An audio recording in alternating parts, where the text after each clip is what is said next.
2, Filipenses capítulo 2, dos versos de 5 a 11.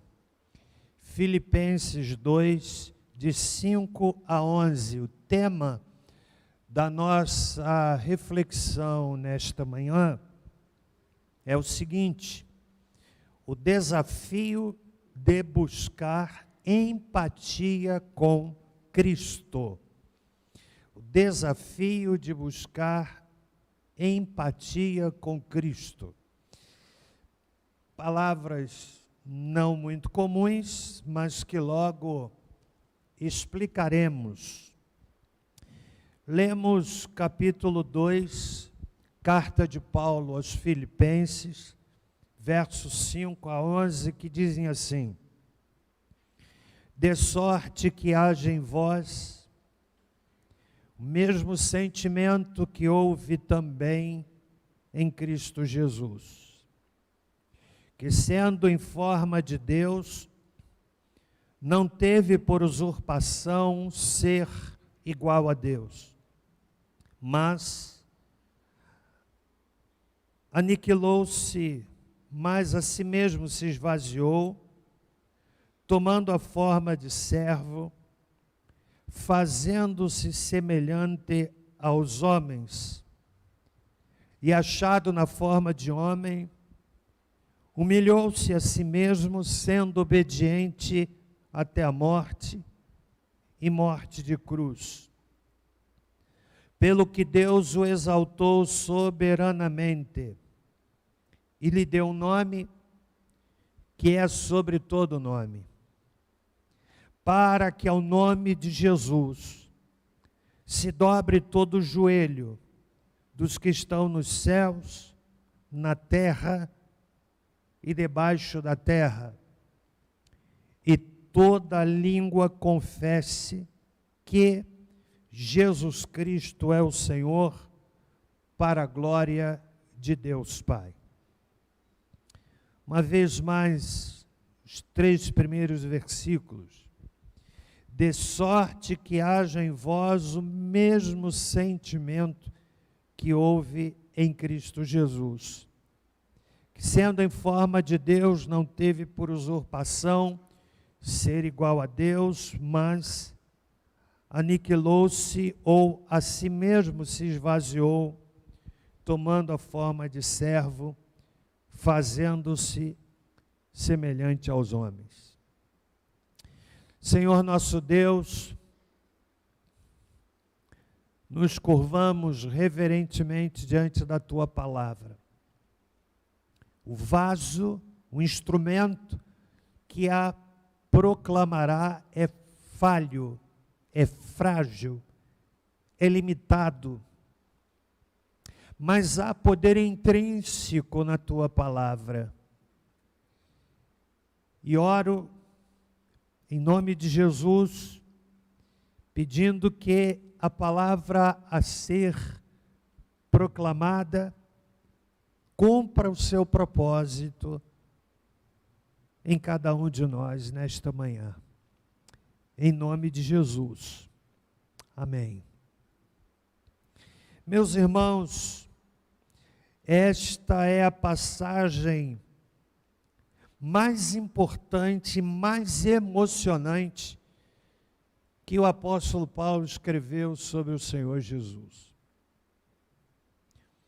De todos os escritos de Paulo, o que ele resume nesses versos é algo simplesmente magnífico. Fala de Jesus, sintetiza todo o propósito de Deus, do Cristo que se fez homem, Deus que entra na história humana, assume a humanidade na sua plenitude, vai à cruz do Calvário por nossos pecados, e Paulo encerra este texto com uma tonalidade, com uma melodia altissonante, vibrante, no alto, para que toda língua confesse que Jesus Cristo é o Senhor, para a glória de Deus Pai. O apóstolo está escrevendo para tratar de um assunto prático e que estava provocando desunião na vida da igreja. Ele faz uma comparação, tomando como referência o Senhor Jesus e exortando os crentes a reproduzirem o sentimento que houve em Jesus Cristo. A igreja enfrentava inimigos externos e intrigas internas. E a única forma de vencer essas dificuldades, o apóstolo Paulo a descreve aqui, que nós tenhamos o mesmo sentimento que houve em Cristo Jesus. Por isso entendemos dar o título a essa reflexão desta forma: desafio de buscar empatia com Jesus. Por quê? Porque empatia não é uma palavra muito usual, mas a definição de empatia é esta: a capacidade de sentir como o outro sente. Consiste em tentar compreender os sentimentos e emoções do outro, saber se colocar no lugar do outro, procurando experimentar de forma objetiva e racional o que a outra pessoa está sentindo. Alguns definem empatia como sendo de 3 formas. A empatia cognitiva, que é entender o ponto de vista do outro, compreender o que o outro pensa. A empatia compassiva, que é não só a capacidade de compreender o que o outro pensa, mas oferecer ajuda, ou seja, dar sentido concreto àquilo que o outro pensa. E a empatia emocional, que é compartilhar os sentimentos do outro. O apóstolo Paulo está nos chamando a uma empatia, que haja em vós o mesmo sentimento que houve em Cristo Jesus. Em outras palavras, ele está dizendo e nos desafiando a encostarmos o nosso coração no coração de Jesus. Sentirmos o pulsar do coração de Jesus. Pensar como ele pensa. Sentir como ele sente. E fazer como ele fez. Buscar empatia com Jesus Cristo, irmãos e irmãs, é um desafio urgente, visto que há uma acelerada deformação do verdadeiro Evangelho de Jesus Cristo. Abro aspas para citar o texto de um livro maravilhoso que ganhei, irmã, de vocês. Pastor de Carne e Osso. E eu estou me deliciando com este livro. E o autor diz uma coisa muito interessante. Hoje em dia, está sendo comunicada uma mensagem do Evangelho onde tudo é felicidade. Um caminho de rosas, onde Deus é uma espécie de gênio da lâmpada, que atende nossos desejos e caprichos. Uma vida livre de dor, de consequências, de problemas, e que nos induz a querer sempre mais e mais. Tudo isto termina barateando a mensagem do sacrifício de Cristo na cruz. Queremos a coroa sem a cruz. Queremos o domingo da ressurreição, mas não a solidão e sofrimento do Gólgota. A verdadeira mensagem do Evangelho, diz o autor, não é popular, não é palatável. Fecha aspas. É uma verdade muito clara, evidenciada pela dificuldade que muitos crentes têm de lidarem com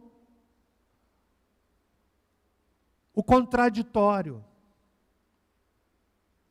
Ou atribuem ao diabo, ou atribuem à falta de oração.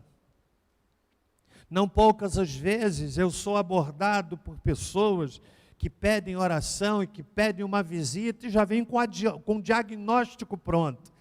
É um problema espiritual. E quem cai nessa armadilha vai abordar uma situação com diagnóstico do outro. E essa dificuldade é percebida na vida de muitos crentes. Por quê? Estamos incorporando um evangelho que não é o evangelho do evangelho, onde tudo é felicidade. E a mensagem passa a ser uma mensagem açucarada. E o autor diz, no que concordo, que a mensagem do Evangelho não é palatável, ela incomoda. Eu me lembro, por exemplo, de ter lido que lá no ano de 1750, um dos maiores pregadores de todos os tempos, chamado Jonathan Edwards, que deixou um legado literário extraordinário para a cultura inglesa na América do Norte. Eu não sei se você sabe, mas Jonathan Edwards era pastor 23 anos de uma igreja, substituindo o seu avô. E ele foi despedido da igreja. Você sabe por que ele foi despedido? A razão principal foi a sua insistência em que somente pessoas convertidas deveriam participar da ceia do Senhor. E por causa disso, ele foi demitido. Meus irmãos, nós precisamos dessa empatia com Jesus. Precisamos olhar a vida na perspectiva de Jesus. Domingo passado, pregava aqui sobre o Deus de Daniel. Quem é que estava aqui? Você lembra? E um dos itens da nossa fala foi que Deus livra em situações específicas. Mas eu quero avançar um pouco mais, dizendo que Deus nos livra de situações específicas, sim, de acordo com a sua vontade, para a sua glória, mas, às vezes, Ele não nos livra de situações específicas, também por sua vontade, para a sua glória. Acabamos de cantar aqui, se Deus fizer, Ele é Deus. Se não fizer, continua sendo Deus. Mas no dia 14 de janeiro desse mês, a mãe de Delino Marçal, pastora, foi assassinada com golpes de barra de ferro. Deparou-se com o criminoso que invadiu a igreja, tentou até orar por ele, mas a sua vida foi ceifada a golpes brutais de uma barra de ferro, e quando alguém chega e a toma nos braços e a viu dar o seu último suspiro. Como entender isso? Quem dimensiona a vida espiritual na perspectiva equivocada de que vida cristã é só vitória, é só felicidade, é só bênção, não tem lutas, não tem problema com o filho, não tem problema no casamento, não tem problema de saúde, não tem problema no trabalho, vida cristã é só vitória, é só vitória, é só vitória. Quando se depara com uma situação dessas, entra num nó. Dá um nó na cabeça, porque não é o Evangelho de Jesus. Um dos homens mais santos do Novo Testamento, ao meu ver, evidentemente excetuando-se o Senhor Jesus, que é incomparável, teve uma morte triste. Chamava-se Estevão. Pensa no homem santo. Pensa no homem de Deus. Eu gostaria de chegar, de ser pelo menos 20% do que foi Estevão. A sua vida, o seu epílogo de vida está descrito em Atos capítulo 7, no verso de número 55, mas ele, cheio do Espírito Santo, fixando os olhos no céu, viu a glória de Deus e Jesus que estava sentado à direita de Deus. E diz: olhai, eu vejo os céus abertos e o Filho do Homem que está em pé à direita de Deus. Se nós compreendêssemos a vida de Estevão na perspectiva que se propaga hoje, como entender que esse homem, que viu a glória de Deus, poucos segundos depois, o texto diz que ele foi apedrejado e morreu. O que eu quero dizer, irmãos, é que nós precisamos da empatia com Jesus. Sentir como ele sentiu. Quem lê, por exemplo, Hebreus capítulo 11, se depara com uma lista extraordinária de heróis, chamados heróis da fé. Lá no verso 33, Hebreus 11, é dito assim: os quais pela fé venceram reinos, praticaram a justiça, alcançaram promessas, fecharam a boca de leões, apagaram a força do fogo, escaparam ao fio da espada, da fraqueza tiraram forças, tornaram-se poderosos na batalha, puseram em fuga exércitos de estrangeiros, mulheres receberam pela ressurreição os seus mortos, uns foram torturados, não aceitando o seu livramento para alcançar superior ressurreição. Outros experimentaram escárnios e açoites, e até algemas e prisões.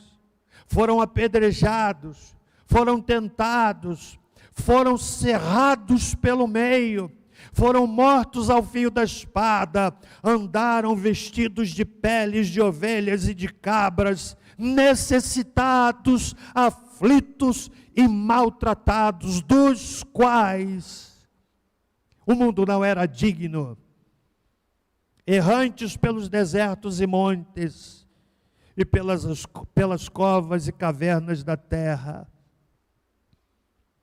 Homens e mulheres que andaram com Deus, e muitos deles não tiveram um fim maravilhoso. Compreende o que eu quero dizer? Meus irmãos, às vezes eu fico mergulhado em muitas crises. Por exemplo, a realidade de crentes que abandonam a igreja, não é porque vão para outra igreja, mas é porque querem ir para o mundo. Eu não consigo entender. Há uns anos atrás eu me encontrei com uma jovem que era membro desta comunidade. Eu disse: filha, você está sumida. Ela me disse assim: pastor, eu quero sair da igreja. Mas por quê? Te fiz alguma coisa? Não, pastor, é que eu quero ir para o mundo. Eu quero provar um pouco o mundo, pastor. E eu fico em crise. Você sabe por quê? Porque isso me leva a pensar, será que o evangelho que estamos pregando é um evangelho tão superficial que gera esse tipo de dilema? Que gera esse tipo de conclusão: eu quero ir para o mundo, provar o mundo. Ei, mas o evangelho de Jesus nos desafia a renúncia. Meus irmãos, você sabe como é que os anjos lá no céu cantam diante de Deus, referindo-se a Jesus? Está aqui no livro do Apocalipse, capítulo 5. Quer ter um vislumbre da eternidade? Quer ter um vislumbre do coro celestial? O que é que o coro, qual a letra do coro celestial entoado na eternidade? Está aqui, meus irmãos, no versículo 12 de Apocalipse 5. Digno é o Cordeiro. Quem é o Cordeiro? Quem é o Cordeiro? Quem é o Cordeiro? Lá na eternidade, os anciãos, milhões de milhões, milhares de milhares, ao redor do trono, dizendo: digno é o Cordeiro que foi morto de receber o poder, e riqueza, e sabedoria, e força, e honra, e glória, e ações de graças. Eu não consigo entender, a menos que consideremos que tais pessoas nunca passaram pelo Calvário, nunca nasceram de novo. Olha para mim, querido irmão, você que me ouve pela internet. Eu leio aqui, na primeira carta de João, e o texto responde a esse questionamento. Mundo e igreja, coisas do mundo e coisas de Deus. Eu leio na Escritura, palavra de Deus dizendo assim, verso 9, verso 8, 1 de João 3, quem comete pecado é do diabo, porque o diabo peca desde o princípio. Para isto, o Filho de Deus se manifestou, para destruir as obras do diabo. Agora veja verso 9, aquele que é nascido de Deus,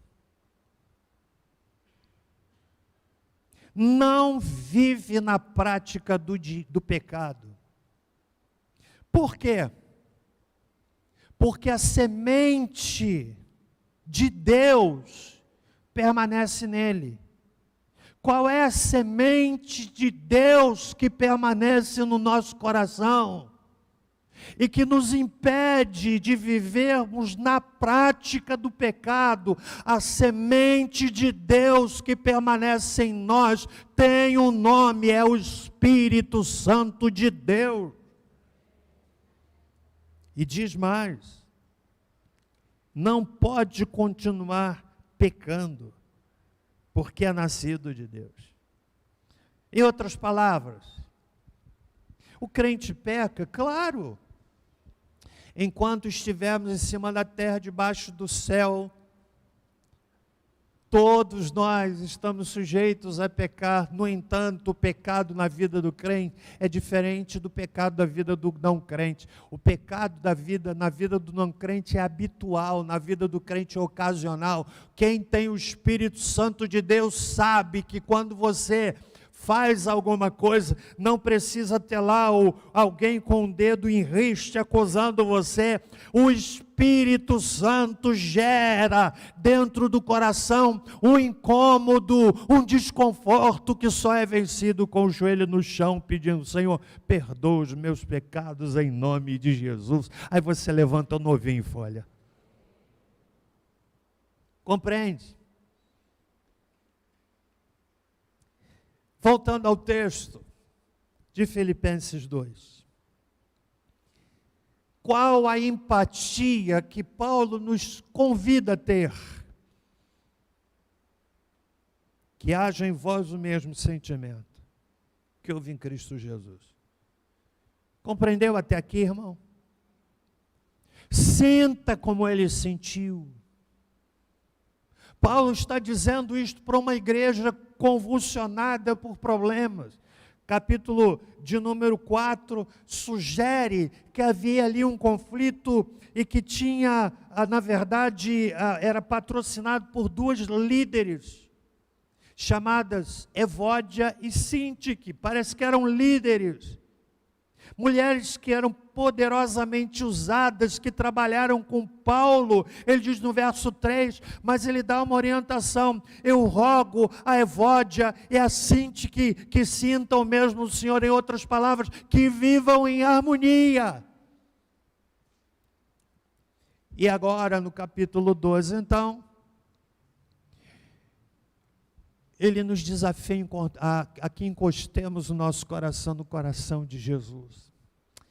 Sentir como ele sente. E eu quero destacar 3 elementos desse texto. Primeiro, como é que nós podemos ter empatia com Jesus? O desafio de termos o sentimento de humildade. Humildade. Vejo no verso de número 6, sendo na forma de Deus, não teve por usurpação ser igual a Deus, mas a si mesmo se esvaziou. Antes da encarnação, Jesus era na forma de Deus, co-igual, co-eterno, subsistindo na forma de Deus, mesma essência que não se altera. Ele se esvaziou, despojou-se das honras e glórias do mundo superior, de sua aparência anterior, para se vestir com os trapos da natureza humana. Ele foi em todas as coisas, como qualquer um de nós.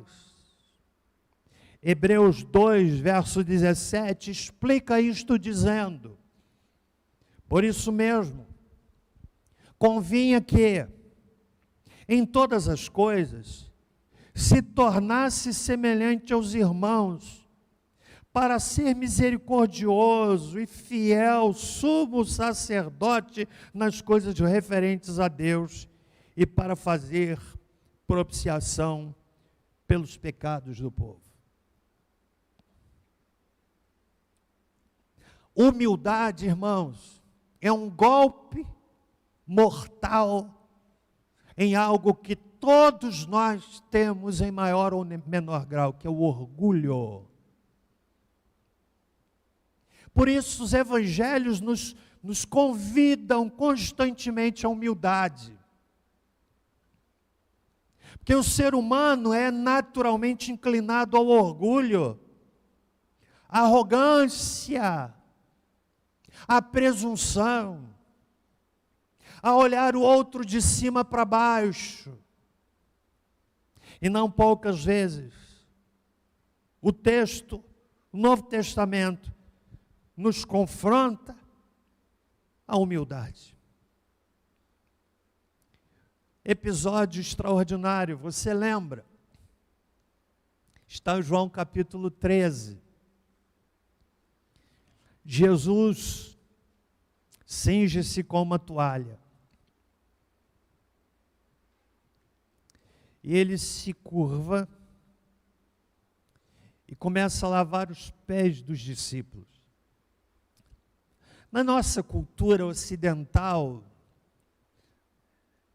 a gente tem dificuldade de entender o impacto dessa atitude que teve na cultura daquela época. Talvez o mais próximo que nós tenhamos aqui é a história do Brasil, que nos dá conta de que os escravos, ainda que alguns, por conta das benesses das famílias nas quais eles eram escravos, que lhes dava alguma vestimenta um pouco melhor, mas eles andavam descalços. Porque andar descalço era um símbolo de escravidão. Mas não temos outro elemento de comparação. Lá naquela cultura, não andavam descalços, mas com sandálias, pés empoeirados. E quando uma pessoa chegava à casa de alguém, era o servo, era o escravo, era aquele que não tinha identidade, que vinha lavar os pés empoeirados dos visitantes. Era uma atitude própria, exclusiva do servo. Jesus vai na contramão daquela cultura, e João 13 diz que ele começa a lavar os pés dos discípulos. Pedro, que era o mais exaltado, ele disse: Senhor, o Senhor vai lavar os meus pés?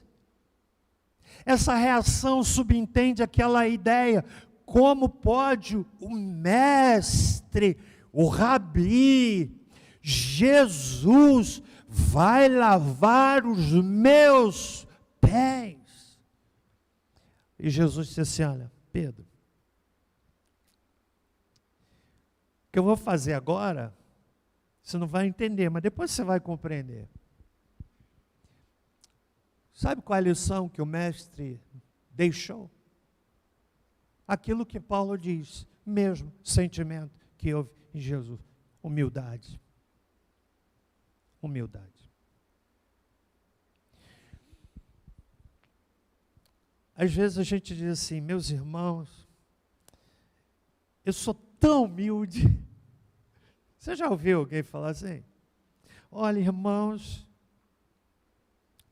eu sou tão humilde, mas eu sou tão humilde que eu reconheço até que sou o melhor, mas eu sou tão humilde. Primeiro sentimento, então. Compreende o que eu estou dizendo? Vamos colar o nosso coração ao coração do Senhor amado, e atendendo a exortação magnífica que o apóstolo nos dá, a provocação que ele nos faz, que haja em vós o mesmo sentimento. E o primeiro sentimento é humildade. Mas há um segundo. Está aí no texto. Verso 7. Tomando a forma de servo, fazendo-se semelhante aos homens. O desafio de termos o sentimento de servo. Jesus voluntariamente abriu mão dos seus direitos para se tornar servo. Jesus assumiu nossa humanidade na plenitude do sentido, sem contudo pecar. Hebreus 4,15 diz: porque não temos um sumo sacerdote que não possa compadecer-se das nossas fraquezas. Antes, foi ele tentado em todas as coisas, à nossa semelhança, sem pecado. Tomar a forma de servo, irmãos. A palavra traduzida aqui por servo é escravo. É voluntariamente se tornar servo. Se tornar servo. Paulo está dizendo para aquela igreja. E o que ele está dizendo para aquela igreja se aplica à família, por exemplo. Humildade na família para dizer: me perdoe, errei. Humildade na família para dizer: ok, eu te perdoo de coração. E não é aquele perdão de quem sepulta um defunto e no dia seguinte está pronto a levantá-lo. Está vendo? Olha aqui o defunto, mal cheiroso, em estado de apodrecimento. O que Paulo está dizendo, irmãos, se aplica na saúde da família, na saúde da igreja, em qualquer outra situação que envolva relacionamento. Humildade, se tornar servo. Como é que eu posso servir você? No dia 20 de janeiro de 1961, abrindo aspas, nós tivemos o privilégio, visitando nossa filha, lá em Dallas, de visitarmos o local onde John Fitzgerald Kennedy foi assassinado. Visitamos o prédio onde Lee Oswald Harvey atirou no presidente. Vimos as marcas dos projéteis no chão. Fecha aspas. E no dia 20 de janeiro de 1961, o presidente americano proferiu um extraordinário sermão, mais ou menos com as seguintes palavras, falando ao povo americano: não pergunte à América o que a América pode fazer por você, mas o que você pode fazer pela América. Nós podemos adaptar essa fala à realidade da igreja. Há pessoas que se tornam membros da igreja com uma expectativa equivocada, com uma expectativa desumana até, irreal. Como se a igreja da qual eu vou fazer parte não tem problemas. A expectativa está equivocada, e tendo uma expectativa equivocada, em algum momento a pessoa vai se frustrar, porque a expectativa não vai ser atendida. Compreende? Expectativa equivocada dos irmãos, expectativa equivocada do pastor. Meu pastor não me visitou. Eu me lembro, irmãos, uns anos atrás, uma pessoa se queixou: pastor, o senhor não me visitou, porque fulano de tal na minha casa estava passando por esse e por esse e por esse problema. e o senhor não me visitou, eu pergunto assim, irmã, mas a senhora falou para quem? Eu não falei para ninguém, mas o pastor tinha que saber.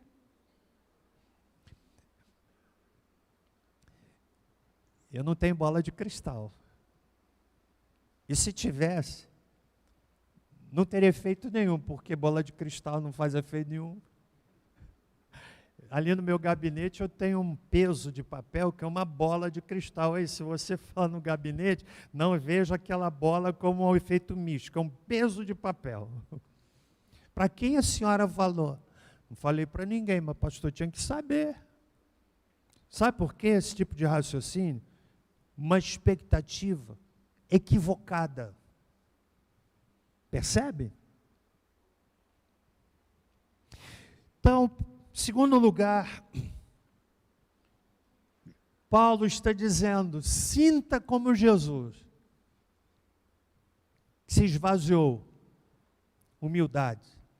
Sinta como Jesus que se fez servo. E tem uma coisa extraordinária em se tornar servo. Acho que eu fiz referência a isso recentemente. É muito bom ajudar as pessoas. Quem é que já socorreu alguém?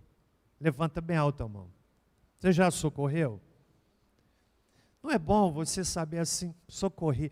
Fiquei encantado de saber agora no período de dezembro, com as enchentes, como a nossa igreja foi atrás. Louva a Deus pelos irmãos que chegaram junto, foram limpar a casa, foram pegar pesado, foram socorrer. Que coisa maravilhosa. Eu tenho certeza, irmãos, que as famílias que foram ajudadas ficaram felizes. Minha igreja ajudou. Mas há uma coisa muito maravilhosa. Sabe o que é? É bom ser ajudado, mas é melhor ajudar. É, não é verdade?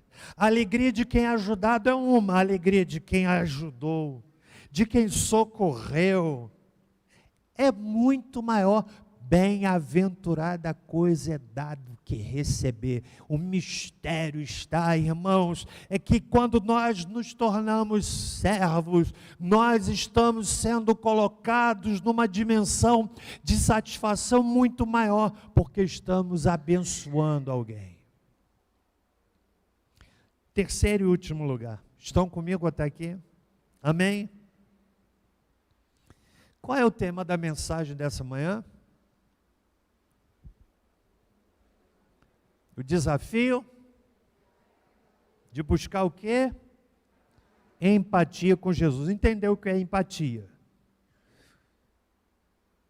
Haja em vós o mesmo sentimento que houve em Cristo Jesus, empatia. Terceiro lugar, o desafio de termos o sentimento de obediência e entrega. O apóstolo diz no verso 8, achado na forma de homem, humilhou-se a si mesmo, sendo obediente até a morte, e morte de cruz. Esta foi a humilhação da sua vida. Mas o degrau mais baixo de sua humilhação foi a sua morte na cruz. Jesus se tornou obediente até a morte de cruz. Ele não apenas sofreu, mas foi real e voluntariamente obediente. Ele obedeceu à lei a qual se submeteu como mediador e pela qual foi obrigado a morrer. Há uma ênfase aqui no texto, irmãos, colocada sobre a maneira da sua morte, obediente até a morte e morte de cruz, que teve todas as circunstâncias possíveis de humilhação. até a morte de cruz. Uma morte amaldiçoada, dolorosa, vergonhosa, uma morte amaldiçoada pela lei. Maldito aquele que for pendurado no madeiro, capítulo 3, verso 13 de Gálatas. Cheia de dor, o corpo pregado pelas partes nervosas, mãos e pés, e pendurado com todo o seu peso na cruz. Era a morte de um malfeitor, de um pária, de um abominável, de um desprezível. Jesus foi exposto ao espetáculo público, obediente, e obediente até a morte. O que aconteceu na cruz, irmãos, só a eternidade nos dará a plena compreensão. O Filho de Deus, que veste pele humana, vai às últimas consequências, por causa dos seus e dos meus pecados. Paulo está dizendo para aquela igreja, ele dá aqui a decisão de solução para os conflitos inerentes à vida daquela igreja. Que haja em vós o mesmo sentimento que houve em Jesus Cristo. Sentimento de humildade, de servo, de obediência e entrega. Ocasião, o Senhor Jesus disse: aquele que lança a mão do arado e olha para trás, não é digno do reino de Deus. O arado, na antiguidade, muito rudimentar, feito por um animal que puxava uma peça que ia sulcando a terra. E o condutor precisava dar um norte para o animal, que fazia o sulco na terra para receber a semente. Quem tentasse arar a terra olhando para trás, deixaria no chão uma linha sinuosa, incerta, mais profunda, mais rasa, deixaria um solo inadequado, uma preparação inadequada para lançar a semente. Meus irmãos, Jesus está nos desafiando, Paulo está nos desafiando a sentirmos como ele sentiu. Não dá para olhar para trás. Não dá para olhar para trás. Que tenhamos o mesmo sentimento. E o texto encerra de forma magnífica, quando diz: pelo que Deus o exaltou soberanamente, e lhe deu o nome que é sobre todo nome, para que, ao nome de Jesus, olha que coisa linda, irmãos, se dobre todo o joelho dos que estão no céu, na terra e debaixo da terra. E no versículo 11 diz: toda língua confesse que Jesus Cristo é o Senhor, para a glória de Deus Pai. Aqueles que zombam de Cristo hoje, um dia serão forçados a dizer: Jesus é Senhor. Os demônios serão forçados a dizer: Jesus Cristo é o Senhor.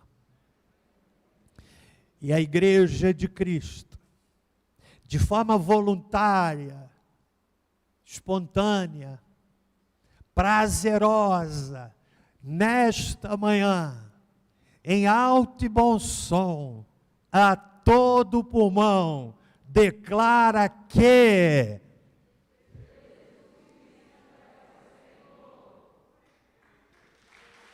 vamos ficar em pé.